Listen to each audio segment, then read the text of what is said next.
Sæl aftur. Ég kom með magnaðan gest til mín núna. Það er hann Múkisson sem er að gefa út nýja plötu og ferðast landið með tónleika hér og þar. Sæll og blessaður og velkomin í föstudagsþáttinn. Blessaður, heiður að vera hérna. Gaman að hafa þig. Heyrðu, sko nú gefur þú út plötu 2011 og ert svona eiginlega maður ársins. Og svo hefur verið í svona einhverjum verkefnum. En við höfum ekki séð mikið af þér síðustu svona árin, eða missinni. Hvar hefur þú verið? Já, einmitt. Ég eiginlega, sko, ég setti mig í smá sjálfskipaða útlegð eftir þetta Hagleðs-ævintýri. Því að ég var búinn að hitta nokkra sem voru að kvart í mér að ég væri allsstaðar og þeir væri orðin þreyttir á, eða vinir mínir voru orðin þreyttir á að sjá mig í fjölmiðlum eða ég var að gera eitthvað. En ég fatt að ég gæti sennilega bara, fólk gæti fengið ógeð. Já. Þannig ég ákvað að draga mig bara í skel, fara að semja og fór að sinna nokkrum hliðarverkefnum. Gerði 2 leiksýningar með Ragga Braga vinum mínum, þessast músíkina, bara að segja. Og svo var ég í hliðarverkefni sem heitir Drangar líka. Svo fórum við í hring á bátnum hérna, Húna. En samt svona meira og minna síðustu 3 ár hef ég bara verið í stúdíóinu mínu í Súðavík að gera þessa plötu aftur og aftur og aftur. En nema fyrir svona 1,5 ári síðan þá fór ég til Belgíu að vinna í einu verkefni í rúman mánuð með Pétri Ben vini mínum. Og það var semst barokk-hljómsveit, fólk sem spilar á svona barokk-verkfæri. Og semst grunnurinn af plötunni var að einhverju leyti negldu þar allan svona feelingurinn. Já. Það voru 12 manna hópur sem æfði með okkur í 2 vikur. Sem náttúrulega fáránlegur lúxus með svona hljóðfæraleikurum.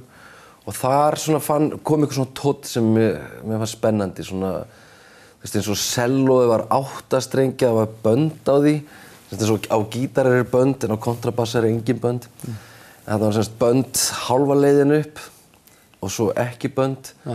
Og það var svona nefhljóð í því og ég sagði, já þetta er eitthvað næs, eitthvað svona, maður veit ekki alveg, er þetta selló? Er þetta Súpermann? Svona eitthvað alveg sérstakt. Já, þannig að svona, ég ætla að gera svona plötur sem það er eitthvað smá skrítið en samt hefðbundið í gangi. Já. Og einkennir það þessa nýju plötu og eru það svolítið öðruvísi en það sem þú hefur verið að gera? Já, mér fannst eiginlega nauðsynlegt sko eins og eitt lag sem er eiginlega bara svona basic blues lag og ég er búinn að gera nokkur útgáfur af því og það var alltaf svona, þetta er svo venjulegt að þú veist það verður eiginlega bara leiðilegt. Hvernig er hægt ég er samt ánægður með, þú veist, lag og texta, en hvernig get ég gert það eitthvað, þannig að það verði eitthvað áhugavert. Já. Og þá var lendingin að semst bara kveikja á trommuheila og fá 2 saxofónleikara til þess að halda laginu uppi. Já. Og svo kom farfísa og eitthvað, þannig að þetta er svona, það fannst einhvern veginn nauðsynlegt að leita aðeins, þú veist, þannig að kannski, eins og mamma mín, hún pælir örugglega ekkert í þessu. Þetta er bara næs lag eða gott eða vont lag. Skilji. En fyrir mig var það einhvern veginn, þetta verður að vera eitthvað smá áhugavert. Já. Og svona þessi öðruvísi. En á þess að, þú veist, fólk skipti yfir aðra stöð. Einmitt. Langar að koma aðeins aftur að þessu 2011, þessu mikla ævintýri, og þú erum búin að tala mikið um þetta. Þessi Hagleðs-platan náttúrulega slæðir í gegn og þú vinnur allt sem hægt er að vinna hér bil á tónlistarverðlaunum, heldur tónleika fyrir þjóðina í Hörpu og maður ársins og allt fram undir götunum. Hvernig tilfinning var það síðan sem þú lýstir hérna áðan að finna svona, já, kannski er fólk bara komið með nóg?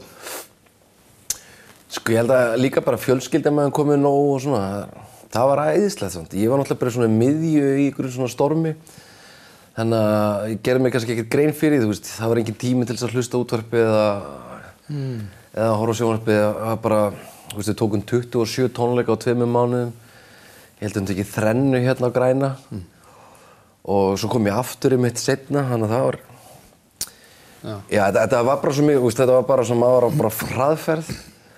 Þannig að ég var ekki mikið var við að skilur hvað var í gangi, sko. En ég man til dæmis, þú veist hvað var á gamlársdag eða eitthvað, og þá hringi síminn, geturðu komið hérna upp á RÚV og hringi síminn aftur, geturðu komið á Bylgjuna. Maður svona að vera að gera upp árið og fá maður í svona spjall. Ég man að ég var búinn að lofa Rúnu að kona mín heitir Rúna sem sagt. Ég myndi taka þátt í, þú veist, áramótastúsinu. Tilbúningnum, já. Svo ég ætla aðeins að skreppa hérna upp á Bylgju, ég ætla aðeins að skreppa hérna upp á RÚV. og ég man svipinn á henni, það bara svona, Jesus Christ, þú veist búin að komið alveg nóg. Þetta komið gott. Nú förum við bara vestur og þú hættir þessu. Já. Og þú er búin að vera þar, fyrir vestan. Já. Súðavík. Þú býr þar? Búin að búa þar síðustu 10 ár. Kona mín er þaðan. Hvernig er að vera þar? Mér finnst það geggjað. Það losnaði hús við hliðina á tengdamömmu minni fyrir 10 árum. Og þegar ég frétti það, þá bauði sjálfur mér í bjór. Og hjá honum Óskari.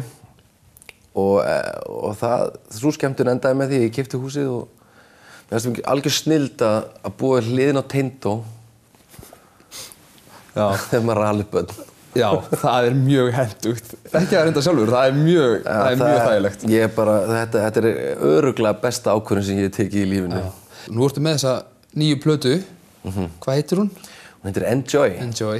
Og þú ert að fylgja henni svolítið eftir með tónleika á Græna hattinum í kvöld og hefur verið að fara dálítið víða. Hvernig hafa svona viðtökurnar verið? Bara æðislegar.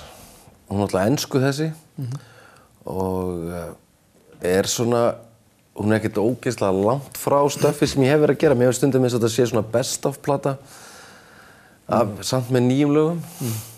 Og þú gefur sko ekki bara út sko diskinn sjálfan, hardcopyið, heldur ertu að gefa það óspart á tónleikum og annað. Já, fylgir sko diskur með miðanum þegar þú kemur á tónleika.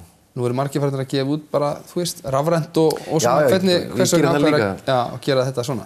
Mér fannst einhvern veginn, allan í hausnum að mér svona hugsanlega ef maður er að kveðja þetta format. Semst geisladiskinn, kannski er þetta síðasti diskurinn í dalnum. En mér finnst, sjálfur þegar ég er að hlusta á músík, finnst mér þægilegt að ég sest niður og er að lesa eitthvað, lesa textan, sjá hverju er unnu. En ég veit að það er ekki margir sem gera það ennþá. En finnst eitthvað næs og líka bíllinn. Það eru kannski fáir sem eiga bíla núna sem er ennþá með spilara. En ég á nógu gamlan bíl allavega og mér finnst alveg bíllinn er svona hlustunarstaðurinn allan að þegar maður er svona, ég veit ekki hvort að þið keyrið mikið í bæinn, kannski fljúið, en ég þarf ofta að keyra í bæinn þegar það er aldrei flogið vestur, alltaf óvandur. Og það er svona 6 tíma keyrsla og það er æðislegt að vera með einhverja nýja diska, keyra það í gegn eða hlusta á eitthvað gamalt, rifja eitthvað upp. Það breytir ferðinni. Þannig að mér fannst eitthvað svona, diskurinn er góður, mér langar að fólk eigi þetta allavega hana.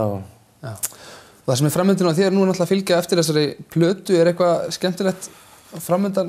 Það búið að vera húlumhæ náttúrulega, við byrjum fyrir vestan og svo fórum við í Keflavík og Akranes og vorum svo bara að klára núna miðvikudag og fimmtudag í Hörpunni. Og það var alveg crazy. Ótrúlega gaman allt saman. Þannig að svo er þetta í kvöld og Egilsstaðir á morgun. Og svo er bara meira svona að keyra út diska í bónus og hagkaup og reyna að gefa þessum flestum 5 fyrir jólin. Snillt. Það hljómar mjög vel. Ef ekki láta það bara vera loka orðin. Múkisson, takk kærlega fyrir komuna í þáttinn. Heyrðu, og bara til hamingju með N4. Snildastu. Takk fyrir það. Og ég held við segjum bara lokið í kvöld. Takk kærlega fyrir áhorfið og góða helgi.